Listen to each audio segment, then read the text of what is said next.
เมื่อนี้เรามาเห็ดบ่อหรือว่าอ่างเวลาหดน้ำกกมังนาวรัวกกไม้ให้มากทั่วไปเนาะถือว่าเป็นประเภทไม้ให้มากที่เราปลูกอยู่บนดอยหรือว่าบนที่สูงที่รับสั่นเนาะถ้าในกรณีที่เราบ่ได้ขุดคุ้มกวงเนาะหรือว่าเฮ็ดเป็นแล้วหรือว่าเป็นแล้วตานเจือนแล้วก่อนปลูกกันเนาะเราจึงปลูกไปก่อนเนาะมาเฮ็ดน้ำรังเนาะพออยู่ในช่วงฤดูแล้งเราจะได้ใส่น้ำลายเนาะจังซั่นเราจึงได้มาขุดเพิ่มเติมเนาะก่อนการให้น้ำเนาะอันนี้คือเป็นการขุดบ่อเนาะเราจะขุดห่างจากต้นมาประมาณ30-40 เซนลึก30 เซนเนาะ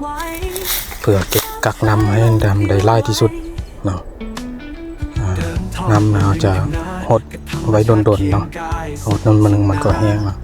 ถ้าเอาบขุดเนาะมันจะเป็นลาบสั่นอันนี้เวลาหดน้ำมันจะได้หดทั้งเทิงปีแล้วมันจะไล่ลงเนาะเพื่อมันจะไล่ออกเนาะ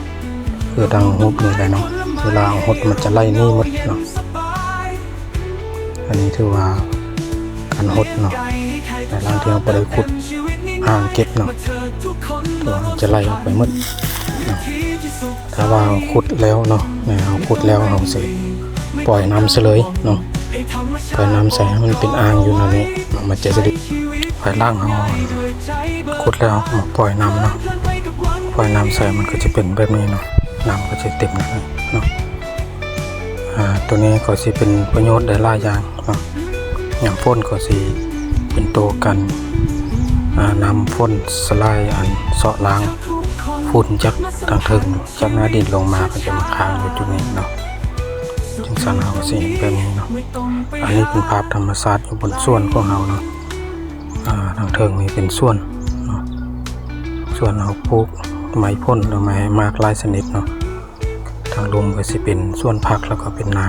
เนาะขอจบไว้เท่านี้เนาะขอส่งคลิปต่อไป